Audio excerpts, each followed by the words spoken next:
Hello everyone, welcome to biotic sapiens. So आज इस video में मैं आपको ये बताऊंगा कि जो जेनेटिक्स, ठीक है, genetics which is very important unit from NET point of view, GATE point of view, और बेसिकली जितने भी आपके एमएससी एंट्रेंसेस भी होते हैं, ठीक है, क्योंकि genetics is one of the unit कि जो दैट रिक्वायर्स अंडरस्टैंडिंग, ठीक है, कि जिसमें आपको चीज़ों की समझ होनी चाहिए, ठीक है। So as compare to like other units जैसे सेल बायो होती है, मॉलिक्यूलर बायो में थोड़ा सा हमें पार्ट याद करना पड़ता है, उसमें याद करने वाले फैक्ट्स बहुत होते हैं। बट जेनेटिक्स में यू नीड अंडरस्टैंडिंग। अगर आपको चीज़ों की समझ आए तभी आप क्वेश्चन को कर पाओगे, ठीक है। तो क्योंकि जेनेटिक्स की जब हम बात करते हैं थोड़े मैथमेटिकल कंसेप्ट्स भी लगते हैं, थोड़ा बहुत बेसिक हमें प्रोबेबिलिटी भी आना चाहिए, क्या मल्टीप्लिकेशन रूल होता है, क्या एडिशन रूल होता है। क्योंकि मैंडल ने जब जेनेटिक्स, क्योंकि मैंडल जिसे हम फादर ऑफ जेनेटिक्स बोलते हैं, तो जब उसने स्टार्ट किया तो एक तरह से बेसिकली उसने कुछ मैथमेटिकल कंसेप्ट्स लगाए थे उस टाइम पे, ठीक है। And that is the reason why जो भी उसके कंटेम्प्रेरीज थे उन्होंने उस टाइम पे मैंडल के काम को एक्सेप्ट नहीं करा। But later on the Mendel's work was rediscovered and basically उसके बाद फिर मेंडेलियन जेनेटिक्स आई, फिर हम नॉन मेंडेलियन जेनेटिक्स की भी बात करते हैं, ठीक है। Very important. तो I will just give you an idea कि कौन कौन से टॉपिक ऐसे हैं जिन पे क्वेश्चन आते हैं, ठीक है। तो सबसे पहले तो मेंडेलियन जेनेटिक्स, ठीक है। हमें मोनोहाइब्रिड क्रॉस क्या होता है, डाईहाइब्रिड क्या होता है, ट्राईहाइब्रिड क्या होता है, ठीक है, ये सब हमें पता हो। और जो मेंडल ने लॉज दिए थे, dominance, segregation, law of independent assortment, ठीक है, तो इसमें इस टाइप के क्वेश्चन आ जाते हैं। कई बार आपको जीनोटाइप दिया होता है एंड दे आस्क कि बताओ कितने टाइप के गैमेट्स बनेंगे, ठीक है। क्योंकि मेंडल ने लिंकेज की बात नहीं की थी, ठीक है, बाद में अभी हम पढ़ेंगे लिंकेज एंड क्रॉसिंग ओवर, ठीक है, जो कि नॉन मेंडेलियन जेनेटिक्स में आता है। कंसेप्ट ऑफ जीन, ठीक है, कि एलील्स क्या होती हैं, मल्टीपल एलील्स क्या होती हैं, सूडो एलील क्या होती है, कॉम्प्लीमेंटेशन टेस्ट, ठीक है, वेरी इंपॉर्टेंट। बहुत कॉमन क्वेश्चन आता है आपका कॉम्प्लीमेंटेशन टेस्ट के ऊपर, ठीक है, बहुत जगह आपको ये देखने को मिलेगा, या इसे हम सिस ट्रांस टेस्ट भी बोलते हैं, ठीक है। फिर कुछ एक्सटेंशंस हैं, कोडोमिनेंस, अगर हम ह्यूमन ब्लड ग्रुप की बात करें तो कोडोमिनेंस दिखाता है, इनकम्प्लीट डोमिनेंस हो गया। अगर मैं जीन इंट्रैक्शंस की बात कर रहा हूँ तो I am talking about epistasis, ठीक है ना। एपिस्टेसिस में जो अलग अलग टाइप की रेशियोज होती हैं, चाहे वो डोमिनेंट एपिस्टेसिस है, रिसेसिव है, चाहे वो डोमिनेंट रिसेसिव दोनों है, तो अलग अलग टाइप के एपिस्टेसिस का भी आपको क्लियर होना चाहिए कि एपिस्टेसिस का मतलब होता है कि नॉन एलिलिक इंटरेक्शन, ठीक है, क्योंकि मेंडल ने नॉन एलिलिक इंटरेक्शन की बात नहीं की थी, ठीक है। फिर प्लियोट्रॉपी हो गया, एक जीन में म्यूटेशन के कारण आपको मल्टीपल फिनोटाइपिक इफेक्ट्स देखने को मिल रहे हैं। जीनोम इम्प्रिंटिंग की इसमें हम जीनोम इम्प्रिंटिंग में बात करते हैं कि जीन्स जो होते हैं वो साइलेंस हो जाती हैं, ठीक है, और उसके पीछे रीजन क्या होता है आपका मिथाइलेशन, ठीक है। इस पे भी आपको एग्जाम में क्वेश्चन देखने को मिलेगा। देखो क्या होता है ना, टॉपिक्स तो सारे के सारे जो भी होते हैं वो सारे इंपॉर्टेंट ही होते हैं। बस ये होता है कि अब हमें नहीं पता होता कि जो जिस एग्जाम में हम अपीयर हो रहे हैं कौन से टॉपिक्स पे क्वेश्चन आएंगे, ठीक है। तो इसलिए एक लेवल तक हमें टॉपिक्स को प्रिपेयर करना है, ठीक है। Basically genetics means understanding. If you have understanding of things only then you will be able to do question, ठीक है। क्योंकि ये नहीं है कि आप थ्योरी को पढ़ के चले जाओ और डायरेक्ट कुछ क्वेश्चन आ जाएगा। They create new and new types of questions, क्योंकि इसमें कुछ भी आप बेसिकली प्रोसेस ले लिया, कुछ भी ले लिया, नए नए क्वेश्चंस बनाए जा सकते हैं इजिली, ठीक है। पेनिट्रेंस एक्सप्रेसिविटी पे क्वेश्चन आता है, sex linkage, sex limited and sex influence characters, ठीक है। तो इन सभी के ऊपर आपको जो क्वेश्चन है वो देखने को मिलेगा, ठीक है। इसके अलावा अगर हम बात करें gene mapping method, linkage crossing over, ठीक है, तो इसमें तो बेसिकली मॉर्गन ने जो ड्रोसोफिला पे काम किया था, तो बेसिकली यही क्वेश्चन आता है आपको। डाटा दिया होता है, आपको जीन ऑर्डर कैलकुलेट करना होता है, आपको जीन डिस्टेंस कैलकुलेट करना होता है, ठीक है। टेट्राड एनालिसिस वेरी इंपॉर्टेंट, माइक्रोस्पोरा पे हम करते हैं ऑर्डर टेट्राड, ठीक है।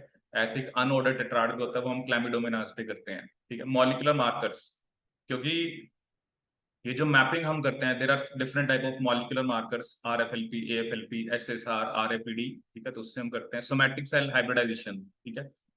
ये टेक्निक इसलिए होती है कि इफ यू वांट, आप ये चीज पता करना चाहते हो कि कौन सी जीन कौन से क्रोमोसोम के ऊपर है, ठीक है। जैसे अगर हम बात करें वी हैव 30,000 जीन्स, ठीक है, अप्रोक्सीमेटली एक ह्यूमन के अंदर 30,000 जीन्स हैं, and those 30,000 genes are distributed on basically your 23 pairs of chromosomes, ठीक है। तो वो कौन से जीन कौन से क्रोमोसोम के ऊपर है, ठीक है, तो वो पता करने के लिए हम ये सोमैटिक सेल हाइब्रिडाइजेशन करते हैं, ठीक है। उसके अलावा आपका है development of mapping population in plants, ठीक है। Then we have extra chromosomal inheritance, ठीक है, चाहे इसमें हम माइटोकॉन्ड्रिया की बात करें, क्लोरोप्लास्ट, क्योंकि ये जो दोनों होते हैं इनका अपना डीएनए होता है। They are basically semi autonomous organelles, इनके पास अपना डीएनए है, ठीक है। तो क्योंकि जनरली हम ये पढ़ते हैं कि जो साइटोप्लाज्म होता है वो मदर कंट्रीब्यूट करती है, ठीक है। तो प्लांट्स में क्लोरोप्लास्ट और माइटोकॉन्ड्रिया दोनों के दोनों आपके मदर, जो बेसिकली आपका एग सेल होगा उसी से आएंगे। ह्यूमंस के केस में चलो सिर्फ माइटोकॉन्ड्रिया होता है, तो या एनिमल्स में आप जनरली कह सकते हो। तो माइटोकॉन्ड्रिया जो होता है, ठीक है, वो हमेशा हमारे अंदर, ठीक है, अगर हम ह्यूमन की बात करें तो हमेशा मदर से ही आता है। तो माइटोकॉन्ड्रियल डीएनए हमेशा मदर से ही आता है, father does not contribute to the cytoplasm, ठीक है, क्योंकि साइटोप्लाज्मिक इनहेरिटेंस भी बोलते हैं इसे हम, that is extra chromosomal inheritance, ठीक है। तो इस पे भी क्वेश्चन आ जाते हैं। माइक्रोबियल जेनेटिक्स, आपको पता होना चाहिए ट्रांसफॉर्मेशन क्या होती है, कॉन्जुगेशन क्या होती है, ट्रांसडक्शन क्या होती है, ठीक है। इसमें एक मेथड होता है जिसे हम क्या बोलते हैं, इंटरप्टेड मीटिंग। तो इस एक्सपेरिमेंट के हेल्प से हम जीन्स का ऑर्डर निकालते हैं, ठीक है। कॉन्जुगेशन आपने पढ़ा होगा कि जैसे एफ प्लाज्मिड, क्योंकि एक बैक्टीरिया जिसमें एफ फैक्टर होता है उसे हम एफ प्लस बोलते हैं, और जिसके अंदर एफ फैक्टर नहीं होता उसे हम एफ माइनस, ठीक है। बट जब दोनों में कॉन्जुगेशन होती है तो दोनों क्या बनते हैं, एफ प्लस, ठीक है। स्ट्रक्चरल एनालिसिस ऑफ जीन्स वगैरह, पेडिग्री वेरी इंपॉर्टेंट। आपको सारे के सारे जो पेडिग्री होते हैं, चाहे वो ऑटोसोमल रिसेसिव है, ऑटोसोमल डोमिनेंट है, एक्स लिंक्ड रिसेसिव है, एक्स लिंक्ड डोमिनेंट है, तो पेडिग्री बड़ा एक थोड़ा सेंसिटिव सा टॉपिक रहता है। बच्चे कहते हैं कि हम कैसे जज करें, तो ये देखो it is all about practice. क्योंकि पहले तो आपको जो करेक्टर्स हैं, जितने भी हम करेक्टर्स की बात करते हैं, चाहे वो एक्स लिंक्ड डोमिनेंट है, रिसेसिव है, ऑटोसोमल रिसेसिव डोमिनेंट, तो पहले हमें पता हो कि वो किस टाइप की इनहेरिटेंस, मतलब कैसे वो बिहेव करते हैं, डिफरेंट टाइप ऑफ जो भी आपके करेक्टर्स होते हैं। और it is all about practice. आप थोड़ा प्रैक्टिस करोगे, थोड़े कुछ आपको पॉइंट्स पता होंगे, तभी आप पेडिग्री को कर सकते हो। बाकी ये होता है कई बार आपको ये भी पता होना चाहिए कि जो डिफरेंट ट्रेट्स हैं या डिफरेंट डिफरेंट करेक्टर्स हैं, डिफरेंट डिजीज हैं, तो वो किस टाइप की इनहेरिटेंस को शो करते हैं, ठीक है। कैरियोटाइप हो गया, जेनेटिक डिसऑर्डर्स हो गए, ट्रांसपोजिशन, ट्रांसपोजोन्स पे बड़ा मतलब आजकल अगर आप देखोगे तो ट्रांसपोजोन्स के ऊपर बहुत ही फ्रिक्वेंटली आपके क्वेश्चंस आते हैं कि ट्रांसपोजिशन के कौन कौन से मोड होते हैं, और एक तरह से different type of transposons bacteria में कैसे होते हैं, बेसिकली आपके ड्रोसोफिला में कैसे होते हैं, ठीक है। तो ये हमें इसका आइडिया होना चाहिए, ठीक है।